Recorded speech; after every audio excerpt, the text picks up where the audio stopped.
Abra sua Bíblia na primeira carta de Paulo aos Coríntios, capítulo 11.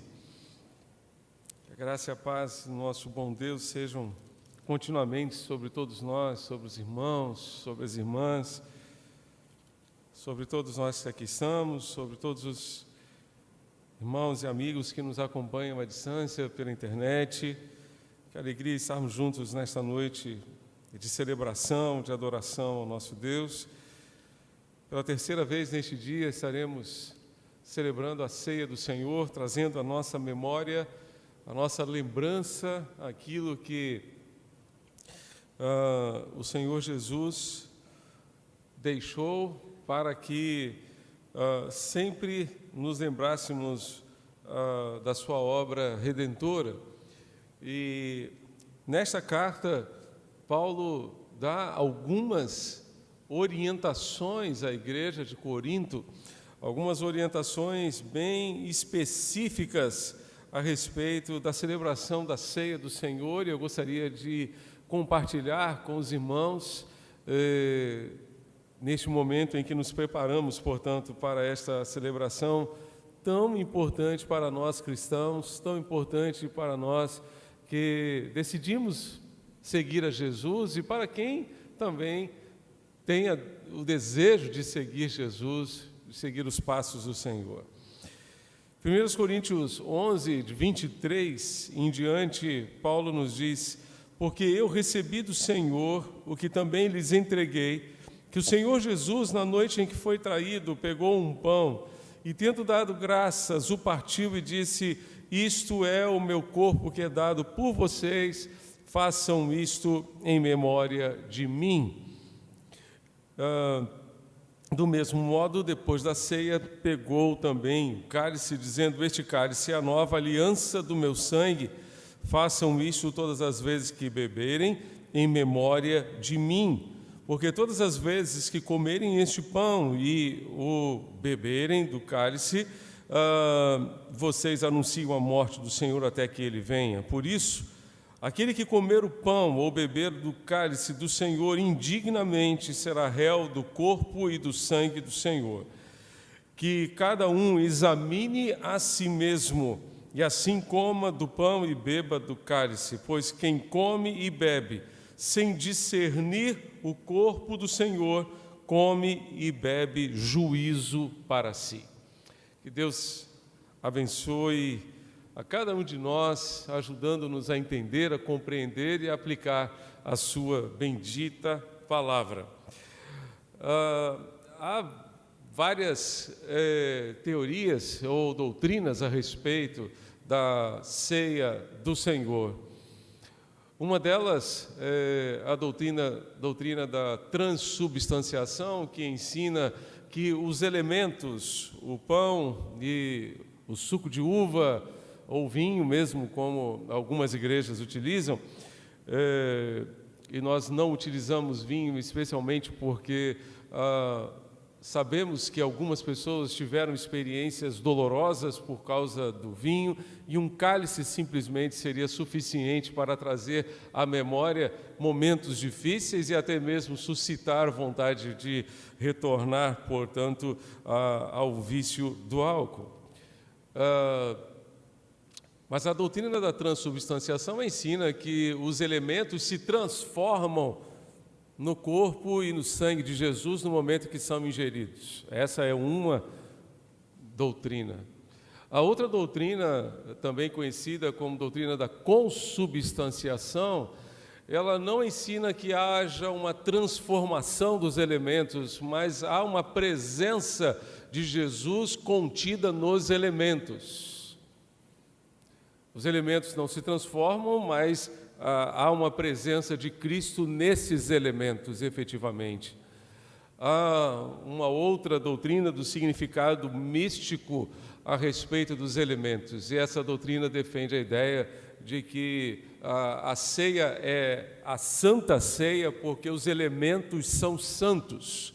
O pão é santo, o suco de uva é santo, os elementos são santos, mas nós sabemos efetivamente que santa deve ser a nossa vida ao participar da celebração da ceia e todos os dias vivendo o Evangelho da melhor maneira possível, de uma forma agradável ao Senhor. O pão é pão, o suco de uva é suco de uva, ele não se transforma, não há uma presença de Jesus nesses elementos, a presença de Jesus está em nós, no nosso coração.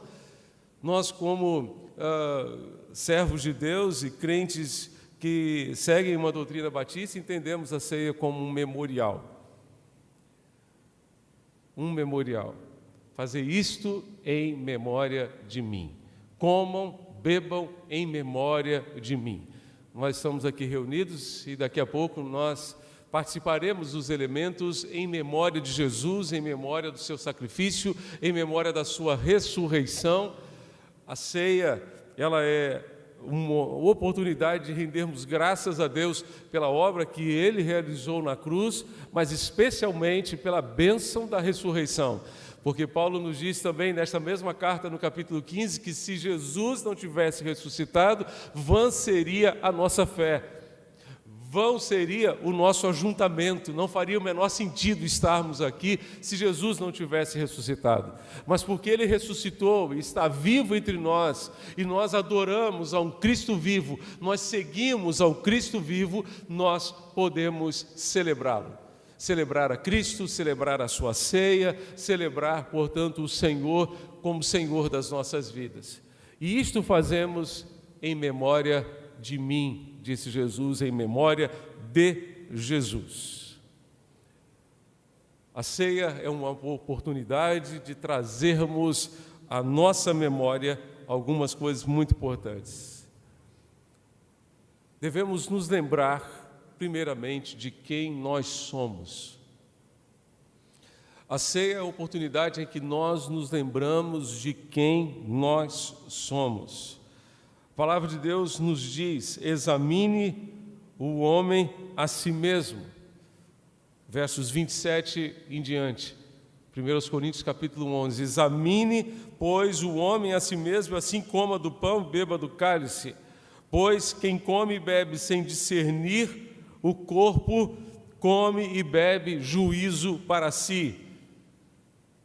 Paulo está dizendo também que aquele que comer ou beber o cálice do Senhor indignamente será réu do corpo e do sangue.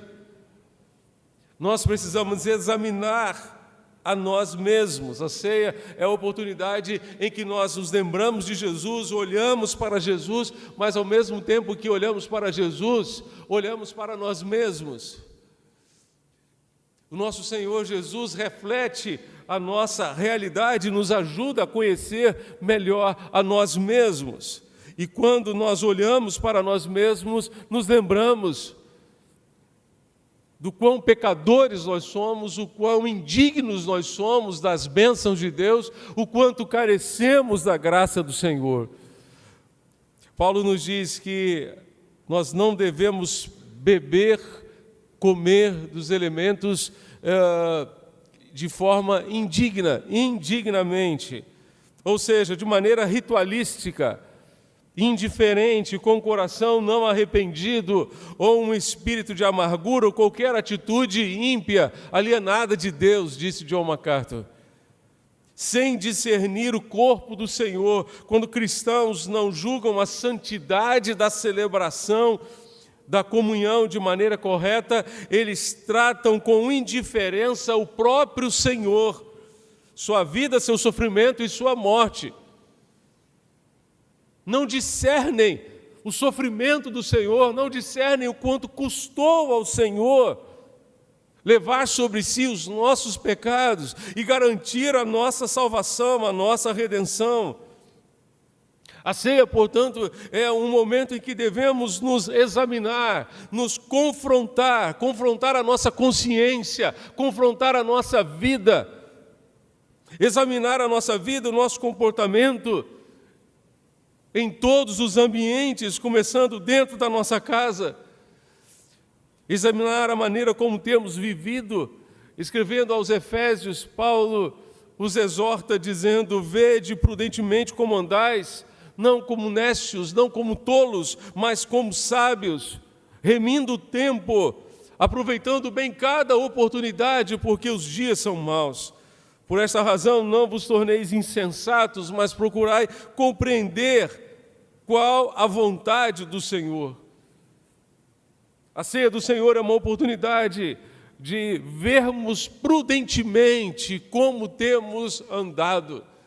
É uma oportunidade de confissão dos nossos pecados, uma oportunidade de checar a nossa vida, examinar a nossa vida detidamente para verificar se existe algum pecado não confessado, algo que estamos fazendo e que não está de acordo com o propósito de Deus para a nossa vida. É uma oportunidade de acerto com Deus. Abra sua Bíblia em Mateus capítulo 26. Mateus 26, você vai encontrar a última ceia. Aquele momento em que Jesus institui a ceia, celebra a ceia com os seus discípulos. E veja o que acontece. Mateus 26, a partir do verso 21, a palavra de Deus nos diz que enquanto comiam, Jesus lhes disse: em verdade lhes digo que um de vocês vai me trair. E eles, muito entristecidos, começaram, um por um, a perguntar-lhe: por acaso seria eu, Senhor? Você se lembra daquele quadro da última ceia? Aquele quadro retrata exatamente esse momento em que Jesus diz: um de vocês há de me trair. E eles começam a perguntar: sou eu, Senhor? Por acaso sou eu? Jesus respondeu: o que comigo põe a mão no prato, esse vai me trair. Aquele que lança comigo a mão no prato, esse vai me trair. O verso 24 nos diz que o Filho do Homem vai, como está escrito a seu respeito, mas ai daquele por quem o Filho do Homem está sendo traído, melhor seria para ele se nunca tivesse nascido. Então Judas, que o traía, perguntou: por acaso sou eu, mestre? Jesus respondeu: você acabou de dizer isso. É interessante perceber que Judas foi confrontado por Jesus na hora da ceia. Na hora da ceia. Precisamos ser confrontados com a santidade de Deus para enxergarmos os nossos pecados. Tendo Deus revelado um pecado, precisamos tomar a decisão de confessá-lo, de abandoná-lo. Não brinque com o pecado. Ele pode deixar consequências irreversíveis. Ele pode deixar sequelas irreversíveis. Trate o pecado com seriedade, não brinque com ele. Agarre logo a nova chance que o Senhor está lhe dando nesta celebração para colocar a sua vida na perspectiva certa, na perspectiva de Deus para você. Tendo consciência do seu pecado, tome a decisão de confessá-lo e abandoná-lo. Tendo consciência de pecado, traga também à memória aquele que pode lhe dar esperança, que é Jesus, aquele que foi até a cruz e levou sobre si os nossos pecados para garantir o nosso perdão, para garantir a nossa salvação. Lembre-se de Jesus. Lembre-se que Ele tem poder para perdoar o seu pecado e para restaurar a sua vida, transformar a sua vida. Lembre-se que a sua dívida perante a justiça de Deus fora paga na cruz por meio de Jesus. Jesus deseja que examinemos a nossa vida para verificar aquilo que está fora do lugar e aquilo que está sujo e precisa ser limpo. Se existe alguma sujeira. Não se esqueça que a confissão é o caminho da transformação. A confissão é o caminho da mudança. É o caminho para colocar as coisas nos seus devidos lugares. Não se esqueça que a confissão é a oportunidade que Deus tem de limpar toda a sujeira do nosso coração e colocar o nosso coração em ordem, na perspectiva de Deus, na perspectiva do Senhor. David Platt nos diz que quando Jesus nos chama a segui-lo, nós morremos para o pecado, para o nosso pecado, e morremos para nós mesmos, morremos para o nosso egocentrismo, para a nossa autojustificação, para a nossa complacência, nosso esforço próprio, nossa autoexaltação. E podemos afirmar, como Paulo disse aos Gálatas, já não sou eu mais quem vive, mas Cristo vive em mim. E a vida que agora vivo, vivo pela fé no Filho de Deus, o qual me amou e se entregou por mim. A partir desse momento em que Cristo passa a viver em nós, tudo começa a mudar, a nossa mente muda. Começamos a perceber quem Deus é e o quanto nós precisamos dEle. Os nossos desejos, os nossos sonhos mudam. As coisas deste mundo que antes amávamos, agora não amamos mais. As coisas de Deus que antes detestávamos, agora nós amamos. Nossa vontade muda. Vamos aonde Jesus nos envia, damos o que Jesus nos ordena e sacrificamos o que for preciso para viver em obediência firme à sua palavra. Nossos relacionamentos mudam. Oferecemos nossas vidas ao amor uns pelos outros, na igreja, na sociedade, espalhando o evangelho pelo mundo. Isso é mudança de vida que Jesus opera em nós a partir do momento em que examinamos a nossa vida e confessamos os nossos pecados e abandonamos os nossos pecados. Examine o homem, examine a mulher, examine o ser humano a si mesmo. A si mesmo, para mudar de atitudes, porque se eu digo que creio em Deus, mas as minhas atitudes não demonstram isso, a minha fé, como disse Tiago, é morta, é inútil, é vazia de sentido e de propósito. Devemos examinar a nós mesmos para nos lembrar que somos pecadores. Devemos nos examinar a nós mesmos para nos lembrar que somos limitados. O salmista, no Salmo 103, afirmou que ele conhece, Deus conhece a nossa estrutura, e Ele sabe que nós somos pó. O problema é que nós muitas vezes não sabemos, e queremos levar um fardo maior do que podemos suportar, maior do que a nossa capacidade. Ele conhece a nossa estrutura física, emocional, psicológica. Ele conhece a nós mesmos como somos e sabe quanto somos limitados. Devemos examinar a nós mesmos para nos lembrar das nossas limitações e colocar todas essas limitações nas mãos de Jesus. Devemos nos lembrar, neste momento de exame, que temos uma aliança com o Senhor. O cálice é o cálice da aliança. Quando bebemos o cálice, estamos renovando a nossa aliança com Jesus. Aliança que é um compromisso de vida com Jesus. Não é um compromisso meramente institucional, não é um compromisso meramente eclesiástico. Claro que nós temos vínculos com a igreja, temos compromisso com a igreja, mas o nosso primeiro compromisso é com Jesus. Esse Jesus que estará com você amanhã no seu local de trabalho. Esse Jesus que estará ao seu lado no trânsito de Recife. Esse Jesus que estará com você lá dentro da sua casa. O seu compromisso é com Ele, a sua aliança é com Ele.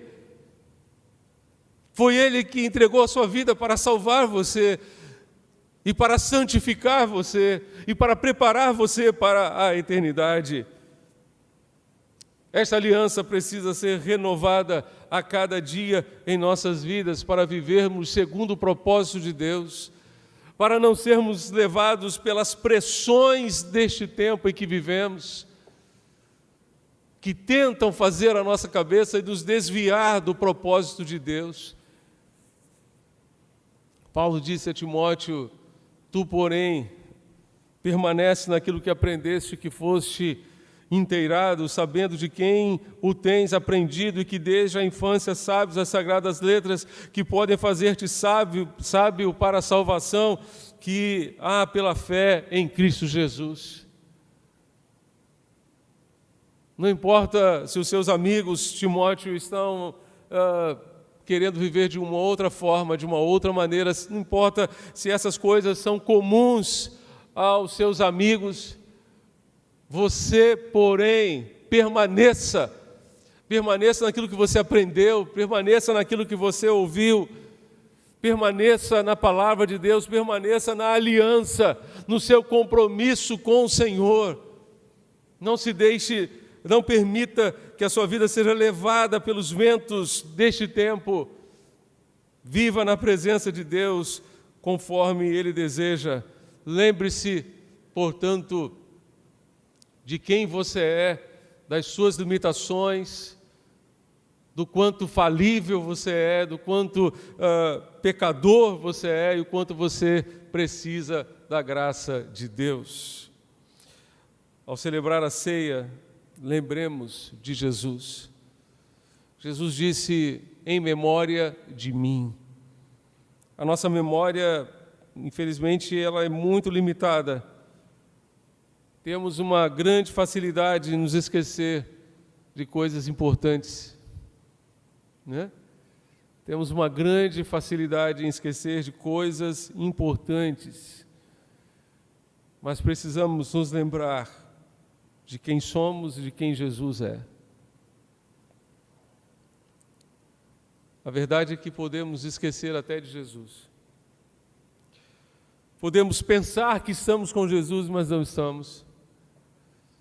Fico me lembrando de José e Maria, quando Jesus tinha 12 anos de idade, foram ao templo para adorar a época da Páscoa. E quando retornavam para Nazaré, simplesmente se esqueceram de Jesus, acharam que Jesus estivesse entre os parentes, com seus amigos, mas quando foram perceber, Jesus havia ficado para trás. E eles tiveram que fazer o caminho de volta a Jerusalém. E depois de alguns dias foram encontrar um menino no templo, discutindo a lei com os doutores da lei, aos 12 anos de idade. E Maria disse a Jesus, meu filho, por que você fez isso conosco? E Jesus disse, vocês não sabiam que eu devia estar na casa do meu pai? Quantas vezes na caminhada da vida nós deixamos Jesus para trás? Deixamos o Senhor para trás. Procuramos evidências do Senhor nas nossas escolhas, nas nossas decisões, mas não encontramos. Onde está Jesus nisso? Onde está Jesus naquilo? Onde está Jesus nesta decisão, nesta escolha? Precisamos nos lembrar de Jesus, precisamos nos certificar de que Ele está realmente em tudo aquilo que fazemos e pensamos. Paulo disse a Timóteo, lembre-se de Jesus, ressuscitado dentre os mortos, que era descendente de Davi, de acordo com o evangelho que eu prego, de acordo com o evangelho que eu anuncio. Devemos nos lembrar de Jesus, e quando lembramos de Jesus, precisamos nos lembrar do seu amor por nós. Foi o seu amor que o levou até a cruz, foi o seu amor que o manteve naquela cruz. Ele poderia ter descido da cruz. Aqueles que passavam e viam Jesus crucificado diziam, se tu és o Cristo, o Filho de Deus, desce da cruz. Mas por amor a mim e a você, Ele permaneceu lá, Ele foi até o fim, Ele foi até as últimas consequências, por causa do seu amor. O que o prendeu naquela cruz não foram os cravos, mas foi o seu amor por mim e por você. É esse amor que nos constrange a viver, não mais em função de nós mesmos, mas em função daquele que por nós morreu e ressuscitou. pois o amor de Cristo nos constrange, o amor de Cristo nos quebranta, disse Paulo, porque Ele morreu por todos, para que os que vivem não vivam mais para si, mas para aquele que por eles morreu e ressuscitou, segundo os Coríntios, capítulo 5, 14 e 15. Quando olhamos para a cruz, quando contemplamos a maior prova do amor de Deus por nós, somos constrangidos, somos quebrantados e levados a viver não mais em função de nós mesmos, não mais em função dos nossos interesses pessoais, somos constrangidos a viver em função daquele que por nós morreu e ressuscitou. Lembre do amor de Jesus, lembre do sacrifício de Jesus, do seu sofrimento, lembre do Getsêmani, lembre da via dolorosa, lembre de toda a tortura que Jesus sofreu, lembre da coroa de espinhos, lembre dos cravos, lembre de tudo aquilo que Jesus sofreu. Isaías 53 nos diz que ele foi um homem de dores e que soube o que era padecer, não porque fizeram curso sobre o sofrimento humano, mas porque veio a este mundo e tornou-se um de nós, e sofreu como nós, padeceu como nós. Lembre do seu sofrimento, lembre da sua ressurreição, o Cristo que sofreu, venceu a morte, está vivo entre nós nesta noite, aqui para receber o nosso louvor e a nossa adoração. Aleluia!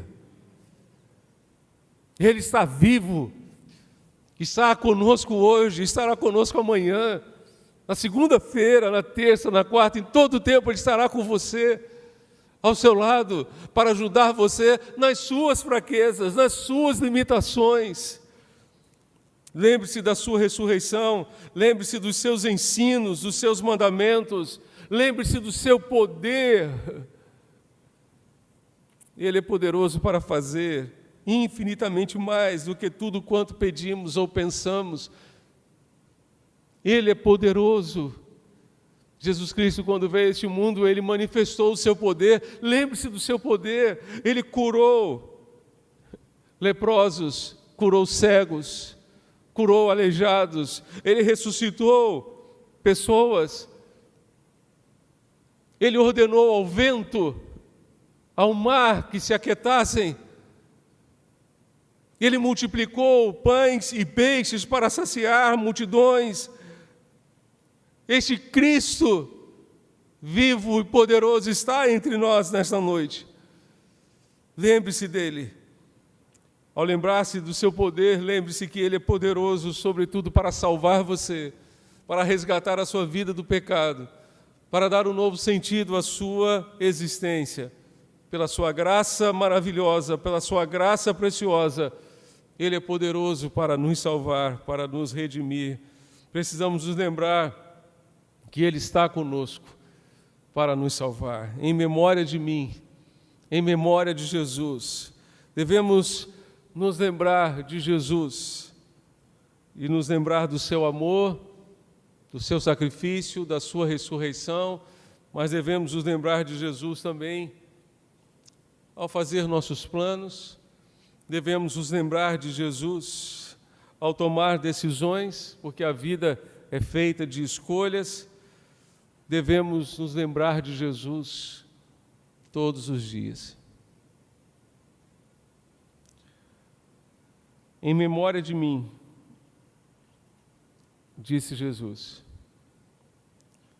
lembre-se da sua cruz, lembre-se do seu sofrimento, lembre-se de tudo aquilo que Ele fez para conquistar o perdão para os seus pecados e para providenciar a sua salvação.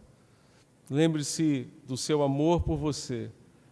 Lembre-se de Jesus em todos os momentos da sua vida, não apenas em momentos como este, em que celebramos a ceia do Senhor. Celebremos não apenas esta ceia em memória do Senhor, mas vivamos em memória do Senhor. Vivamos em memória de Jesus. Feche os seus olhos, por favor.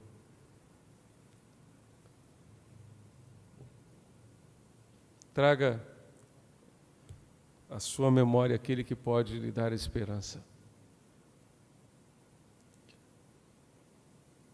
Feche os seus olhos e peça a Jesus: Senhor, ajuda-me a examinar a mim mesmo.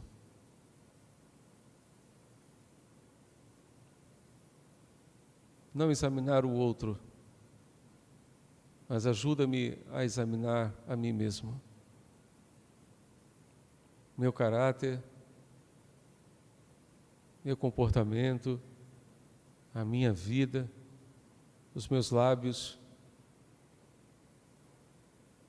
meus pensamentos, meus sonhos. Ajuda-me, ó Deus, a examinar a minha vida.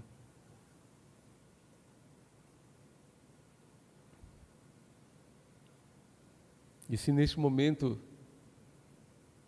você reconhece que precisa pedir perdão a Jesus, a palavra de Deus nos garante que se confessarmos os nossos pecados, Ele é fiel e justo para nos perdoar os pecados e nos purificar de toda a injustiça. Confesse seus pecados ao Senhor, derrame o seu coração diante do Senhor.